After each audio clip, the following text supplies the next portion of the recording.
चलिए प्यारे विद्यार्थियों, सर्किल पॉइंट यूट्यूब चैनल पर आप सबों का स्वागत करते हैं। जीके जीएस के आज एक नए टॉपिक में फिर आप लोगों का एक बार स्वागत है। और हम लोगों का आज टॉपिक लिए हैं मराठों का उत्कर्ष, ठीक है, जिसमें हम लोग शिवाजी के जीवनी के बारे में पढ़ेंगे, शिवाजी के इतिहास, क्योंकि मराठों को मराठा के संस्थापक माना जाता है वो शिवाजी थे। तो इसी टॉपिक को शुरुआत हम लोग करते हैं आज। और मैं उम्मीद करता हूं कि आप सभी लोग एसएससी, एमटीएस, सीएचएसएल, आगामी बिहार दरोगा और बिहार पुलिस की तैयारी में आप लोग लगे हुए होंगे, सेल्फ प्रैक्टिस कर रहे होंगे। और जीके जीएस आपका अभी वर्तमान समय में इन सभी परीक्षाओं में एक अहम रोल अदा करेगा। तो आप सभी बेहतर तरीके से इसे पढ़ते रहें, देखते रहें, और जितना आप आगे पढ़ते हैं उसका रिवीजन भी करें, सेट भी बनाएं। तो चलिए हम लोग समय बर्बाद के बिना बढ़ते हैं टॉपिक की ओर। मराठों का उत्कर्ष। मराठों का उत्कर्ष पहला पॉइंट है इसमें, मराठा साम्राज्य का संस्थापक किसे माना जाता है? तो शिवाजी। याद रखिएगा, मराठा साम्राज्य का संस्थापक पूछेगा कौन थे तो क्या याद करेंगे आप लोग? शिवाजी। फिर से याद रखेंगे, मराठा साम्राज्य का संस्थापक पूछेगा कौन तो शिवाजी थे। अब देख लेते हैं, शिवाजी का जन्म हुआ था 6 अप्रैल 1627 को। याद रखेंगे, शिवाजी का जन्म पूछेगा कब हुआ था? 6 अप्रैल 1627 को। शिवाजी का जन्म याद रखेंगे 6 अप्रैल 1627 को। कहां? तो शिवनेर दुर्ग में हुआ था। कहां हुआ था? शिवनेर दुर्ग में। फिर से एक बार ध्यान रखिएगा, मराठा साम्राज्य के संस्थापक शिवाजी, और स से शिवाजी और स से क्या होता है? शिवनेर। सी से शिवाजी और सी से शिवनेर। तो शिवाजी का जन्म 6 अप्रैल 1627 शिवनेर दुर्ग में हुआ था। कहां? शिवनेर दुर्ग में। अब इनको उपाधि लिए थे, ध्यान दीजिएगा, हिंदू पादशाही। शिवाजी को 2 उपाधि मिला, हिंदू पादशाही और हिंदू धर्म उद्धारक। याद रखेंगे, शिवाजी को उपाधि जो मिला वो कौन था? हिंदू पादशाही और हिंदू धर्म उद्धारक। हिंदू पादशाही किसे कहा गया? तो शिवाजी को। और हिंदू धर्म उद्धारक किसे कहा गया? तो शिवाजी को। शिवाजी का जन्म पूछेगा तो क्या बोलेंगे? 6 अप्रैल 1627 शिवनेर में। और शिवाजी के मराठा साम्राज्य के क्या थे? संस्थापक। मराठा साम्राज्य का संस्थापक कौन? तो शिवाजी। और जन्म पूछेगा कि कब हुआ? तो 6 अप्रैल 1627 शिवनेर दुर्ग में। और उपाधि क्या मिला? हिंदू पादशाही का, ठीक है, और हिंदू धर्म उद्धारक का। अब आगे देखते हैं, इनकी माता का नाम जीजाबाई और पिता का नाम शाहजी भोसले। ठीक है, पूछेगा शिवाजी के माता का नाम क्या था? तो जीजाबाई। शिवाजी के माता का नाम जीजाबाई और पिता शाहजी भोसले। अब गुरु का नाम ध्यान रखेंगे, कोंडदेव। गुरु का नाम क्या था? कोंडदेव।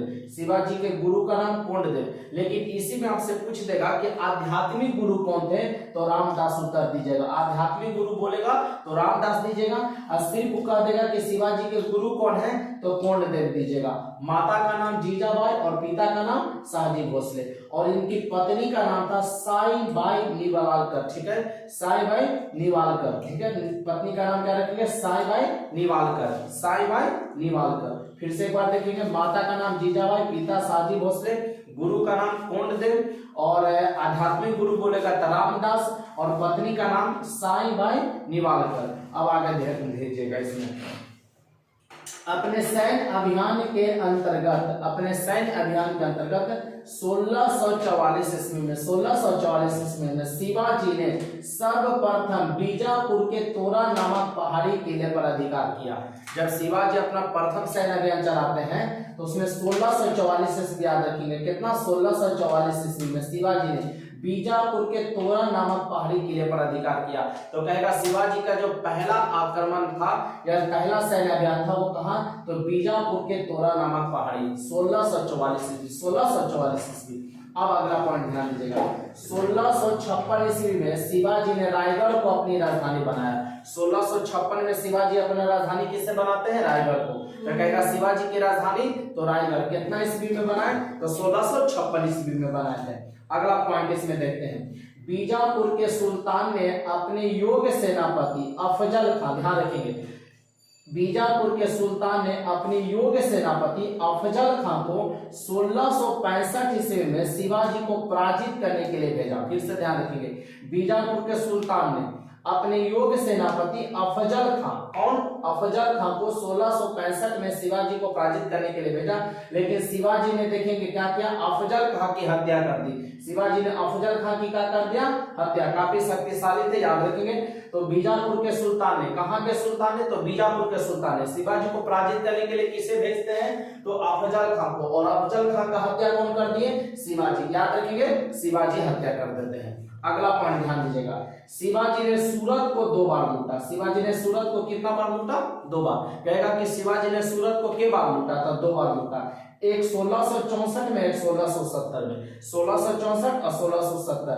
ये सूरत किस लिए प्रसिद्ध था, तो मुगल का व्यापारिक केंद्र था, ध्यान रखिएगा मुगलों का व्यापारिक केंद्र था, सूरत उस समय मुगलों का व्यापारिक केंद्र था, और उसके बाद लूटे 1664 में और 1670 में। पुरंदर का संधि बहुत इंपॉर्टेंट है, एकदम याद रखिएगा, 22 जून 1665 को, पुरंदर का संधि कब हुआ, 22 जून 1665, पूछेगा पुरंदर का संधि कब हुआ, 22 जून 1665, जयसिंह और शिवाजी के बीच में, जयसिंह और शिवाजी के बीच में। हालांकि ध्यान दीजिएगा, जयसिंह औरंगजेब के प्रतिनिधि बनकर आए थे, किसके, औरंगजेब के प्रतिनिधि। तो आप याद रखेंगे, कभी कभी जैसे क्या होगा कि आपसे पूछ दे कि पुरंदर की संधि कब हुआ, था जयसिंह और शिवाजी ना मिलकर औरंगजेब का भी नाम दे सकता है, तो औरंगजेब भी आप याद रखेंगे, औरंगजेब इसलिए क्योंकि जयसिंह औरंगजेब का ही प्रतिनिधि बनकर आया था।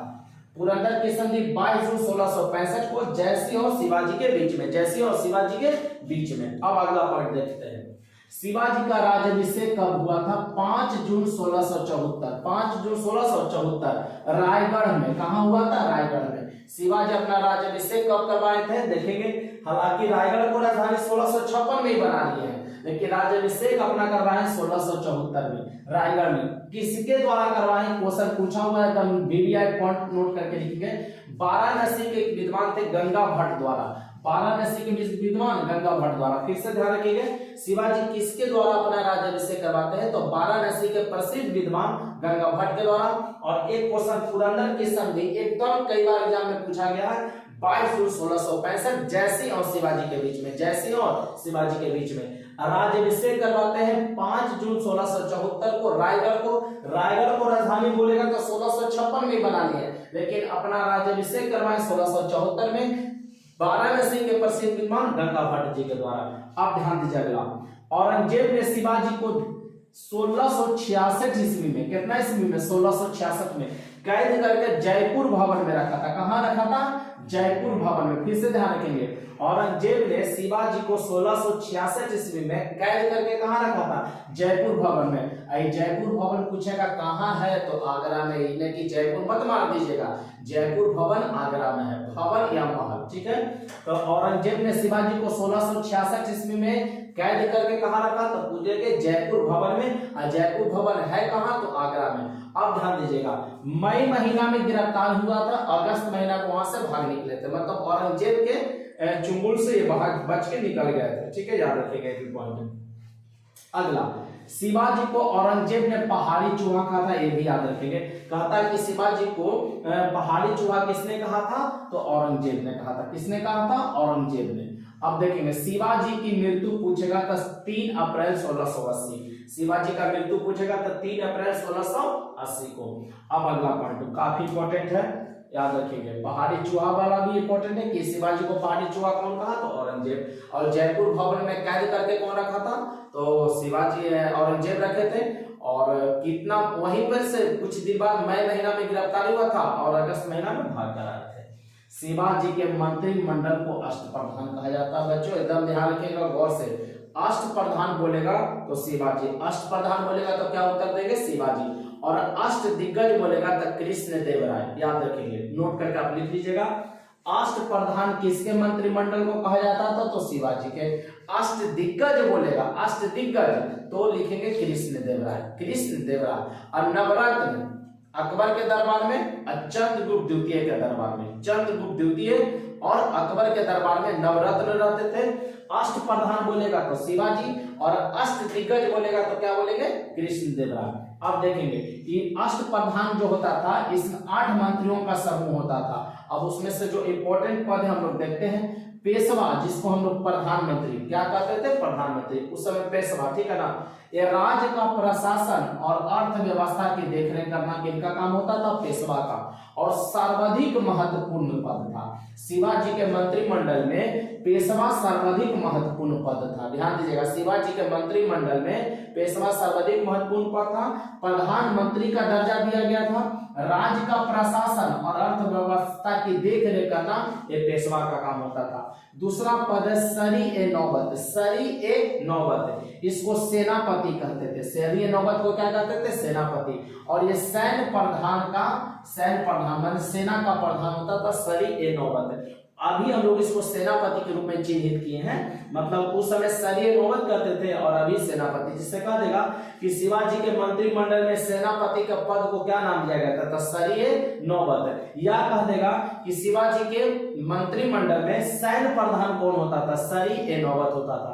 कह देगा कि राज्य का प्रशासन और अर्थव्यवस्था की देखरेख करना किनका काम होता था, पेशवा का। किनका, पेशवा का। आमत्य, अगला पॉइंट याद रखेंगे, जो कि राजस्व मंत्री होते थे। आमत्य क्या होते थे, राजस्व मंत्री। तो राजस्व मंत्री का काम क्या होगा, आय व्यय का लेखा जोखा रखना। आय व्यय का लेखा जोखा रखना। आय व्यय का लेखा जोखा रखने के लिए किसका नियुक्ति किया गया था, आमत्य का, जो कि राजस्व मंत्री कहलाते थे। वाक्यान्विश है ना, वाक्यान्विश, ये सूचना, गुप्तचर एवं संधि विग्रह का अध्यक्ष होते थे। ध्यान दीजिएगा, सूचना, गुप्तचर और संधि विग्रह का अध्यक्ष कौन होते थे, वाक्यान्विश होते थे। वाक्यान्विश होते थे। अगला है चिटनीस। चिटनीस याद रखेंगे, राजकीय पत्रों को पढ़कर उसकी भाषा शैली को देखकर बताना। फिर से ध्यान रखेंगे, चिटनीस का काम क्या था, राजकीय पत्रों को पढ़कर उसकी भाषा शैली को देखकर बताना। अब कहेगा सर भाषा शैली को देखकर बताना क्या, तो जैसे पहले देखेंगे शब्द कम होता था और उस शब्द में कई अर्थ ऐसे छुपे होते थे, तो उस अर्थ की माने उस शब्द की माने गंभीरता में जाना और उसकी व्याख्या करने का काम किसका होता था, चिटनीस को, कि जो कि राजकीय पत्रों को पढ़कर उसकी भाषा शैली को दिखाते थे, उसके बारे में बताते थे। सुमंत, अगला पॉइंट में देखेंगे, सुमंत ये विदेश मंत्री होते थे। सुमंत का काम क्या था, विदेश मंत्री। पंडित राव, अगला पॉइंट, धार्मिक कार्यों के लिए तिथि का निर्धारण, पूजा पाठ करवाना, ये काम पंडित राव का होता था। धार्मिक कार्यों के लिए तिथि का निर्धारण, राजकीय पूजा पाठ जो भी होते थे वो सब किसका काम होता था, पंडित राव करवाते थे। न्यायाधीश, तो न्यायाधीश का काम क्या होता था, न्याय करना, और न्याय विभाग का वो प्रधान होते थे। न्यायाधीश का होते थे न्याय विभाग का प्रधान। फिर से एक बात देख लीजिएगा, शिवाजी के मंत्रिमंडल को आप लोग क्या कहेंगे, अष्टप्रधान कहेंगे। अष्टदिग्गज बोलेगा तो कृष्णदेवराय। पेशवा जो कि प्रधानमंत्री, अभी हम लोग उसका चिन्हित किए हैं। राज्य का प्रशासन एवं अर्थव्यवस्था की देखरेख करना पेशवा का होता था काम, और ये काफी महत्वपूर्ण पद था। सरी-ए-नौबत ये सेनापति होता था और सैन्य विभाग का प्रधान होता था। आमत्य राजस्व मंत्री होते थे, आय व्यय का लेखा जोखा करते थे। वाक्यान्विश सूचना, गुप्तचर एवं संधि विग्रह का अध्यक्ष होते थे। चिटनीस राजकीय पत्रों को पढ़कर उसकी भाषा शैली को देखना, एक इनका काम होता था, चिटनीस का काम होता था। सुमंत्र का काम देखेंगे, विदेश मंत्री, क्या है, विदेश मंत्री। पंडित राव धार्मिक कार्यों के लिए तिथि का निर्धारण करना, धार्मिक कार्यों के लिए तिथि का निर्धारण करना। न्यायाधीश न्याय विभाग का प्रधान, न्याय विभाग का प्रधान। और अगला क्वेश्चन है कि शिवाजी के दरबार का दरबारी भाषा क्या था, तो मराठी। ठीक है, या कह देगा मराठा साम्राज्य का दरबारी भाषा, मराठा साम्राज्य में दरबारी भाषा क्या था, तो मराठी था। तो बच्चों इसको आप लोग एक बार अच्छे तरीके से देख लीजिए। शिवाजी के बारे में हम लोग पूरा विस्तार से पढ़े हैं। शिवाजी को क्या नाम है, उपनाम क्या है, जन्म क्या है, माता का नाम, सैन्य अभियान कब किए, पकड़कर औरंगजेब, है ना। और ध्यान दीजिएगा, मुगल जो कमजोर हुआ है उसका कारण मराठा साम्राज्य का उत्कर्ष ही है। मराठा साम्राज्य के उत्कर्ष के कारण ही है जो मुगल काफी कमजोर धीरे धीरे होता गया। हाँ ये समझ देखिए, मराठा संख्या में कम जरूर थे, लेकिन बार बार मुगलों को बार बार लड़ रहे थे, तो मुगल भी पराजित होते गया। और इधर शिवाजी मान लीजिए कि जो कभी कभी देखेंगे युद्ध होता है तो पराजय और जीत दोनों होता है, एक पक्ष को पराजय मिलेगा, दूसरे पक्ष को जीत भी मिलेगा। लेकिन उससे भी देखेंगे संख्या बल कम रहने से भी टक्कर जोरदार मुगलों को देते थे, जिससे मुगल का पतन निरंतर होता रहा। और औरंगजेब के आप जान ही रहे होंगे कि औरंगजेब के बाद मुगलों का पतन एकदम संभव पूरा एकदम निचले स्तर तक चला गया था। तो अभी चलिए शिवाजी में कुछ और पॉइंट्स हम लोग देख लेते हैं। और अगर वीडियो जहां पर आप लोग को समझ में नहीं आ रहा होगा, एक बार अच्छे तरीके से उसको रिकैप करके दोबारा सुन लेंगे तो आपको बेहतर तरीके से समझ में आ जाएगा। फिर इसका सेट लगा लेंगे आप लोग टेलीग्राम के माध्यम से। तो चलिए हम लोग बढ़ते हैं आगे सवाल पर, ठीक है। चलिए विद्यार्थियों आगे बढ़ते हैं, हम लोग देखते हैं, ठीक है ना। चलिए शिवाजी में ही देख रहे हैं अगला पॉइंट हम लोग का कि शिवाजी का अंतिम सैन्य अभियान कौन सा था, ध्यान रखेंगे।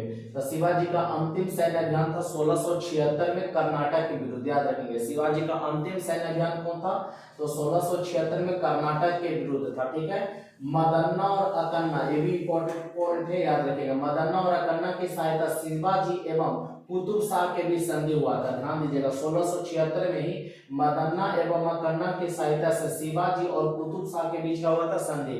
और शिवाजी का अंतिम सैन्य अभियान कर्नाटक के विरुद्ध था 1676 में। अब अगला पॉइंट देखते हैं। नियमित घुड़सवार सैनिक को पागा सेना कहा जाता था, ध्यान दीजिएगा। शिवाजी के समय में नियमित घुड़सवार सैनिक जो होते थे उसको पागा सेना कहा जाता था।